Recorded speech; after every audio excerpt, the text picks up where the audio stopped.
আসসালামু আলাইকুম বন্ধুরা, সবাই কেমন আছো জানাবে। এই দেখো মিস্টার নায়েক বাজার দোকান করে নিয়ে চলে এলো। দোকান থেকে আসার সময় জব নিয়ে এসেছে। দেখি চলো কি কি আছে এর মধ্যে, একটা একটা করে জিনিস বার করি।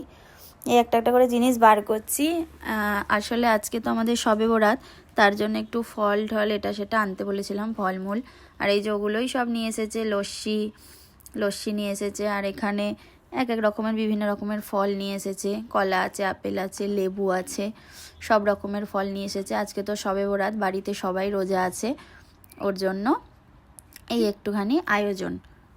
রোজা রাখলে তো এই জিনিসগুলো প্রয়োজনই খাওয়া দাওয়ার জন্য, তার জন্য নিয়ে এসেছি। আর আমি এখানে দেখো কী বানাচ্ছি বলো তো, পেঁয়াজি বানাচ্ছি।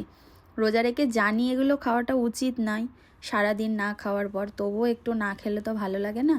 ওর জন্যই অল্প করে একটু পেঁয়াজি আমি এখানে বানিয়ে নিচ্ছি। অল্প করে পেঁয়াজি বানিয়েছি আর একটু ছোলা ভাজা করেছি।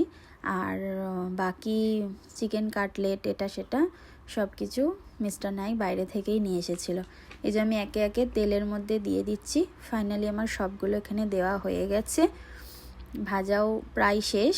এই যে এখানে আমি ভেজে তুলে নিয়েছি। এখানে ছোলা দিয়ে আলু দিয়ে ভেজেছি আর পেঁয়াজি করেছি। আর এখানে মিস্টার নায়েককে বললাম তুমি বসে বসে একটুখানি আমার ফলগুলো কেটে দাও, বাকি যে যাবতীয় যা কাজ ছিল ওগুলো আমি ওদিকে সারছিলাম।